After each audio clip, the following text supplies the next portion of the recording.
Hello, আসসালামু আলাইকুম বন্ধুরা, আপনারা সবাই কেমন আছেন? আশা করি আপনারা সবাই ভালো আছেন। বন্ধুরা, রেল মন্ত্রণালয় নতুন একটি নিয়োগ বিজ্ঞপ্তি প্রকাশ পেয়েছে।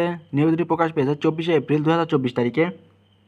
আপনারা দেখতে পাচ্ছেন অফিস সহায়ক পদে 20তম গ্রেড 8,250 টাকা থেকে 20,010 টাকা বেতন স্কেলে 9টি শূন্য পদ রয়েছে। বয়সসীমা 18 থেকে 30 বছরের মধ্যে থাকতে হবে। শিক্ষাগত যোগ্যতা প্রয়োজন হবে মাধ্যমিক স্কুল সার্টিফিকেট, এসএসসি বা সমান পরীক্ষায় উত্তীর্ণ হলে আবেদন করতে পারবেন। বন্ধুরা, যে সকল জেলার প্রার্থীরা আবেদন করতে পারবেন: ঢাকা, গাজীপুর, নারায়ণগঞ্জ, কিশোরগঞ্জ, ময়মনসিংহ, জামালপুর, নেত্রকোনা, চট্টগ্রাম, কক্সবাজার, নোয়াখালী, রাজশাহী, দিনাজপুর, খুলনা, যশোর ও মাগুরা জেলার প্রার্থীরা আবেদন করতে পারবেন। তবে এতিম ও শারীরিক প্রতিবন্ধী কোটায় সকল জেলার প্রার্থীরা আবেদন করতে পারবেন।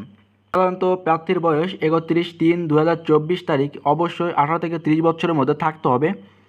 তবে ক্ষুদ্র নৃগোষ্ঠী এবং বীর মুক্তিযোদ্ধা, শহীদ বীর মুক্তিযোদ্ধা পুত্র, কন্যা ও শারীরিক প্রতিবন্ধীর ক্ষেত্রে বয়সসীমা 32 বছর নির্ধারণ করা হয়েছে। বয়স প্রমাণের ক্ষেত্রে এফিডেভিট গ্রহণযোগ্য হবে না। বন্ধুরা, আবেদনটি করতে হবে অনলাইনের মাধ্যমে। আবেদন শুরু হবে 30শে এপ্রিল 2024 সকাল 10টা থেকে এবং আবেদন শেষ হবে 20শে মে 2024 বিকাল 4টা পর্যন্ত। আবেদনের ফি বাবদ 100 টাকা এবং টেলিটক চার্জ 12 টাকা সহ 112 টাকা জমা দিতে হবে। বন্ধুরা, এই ছিল রেল মন্ত্রণালয় নিয়োগ বিজ্ঞপ্তি।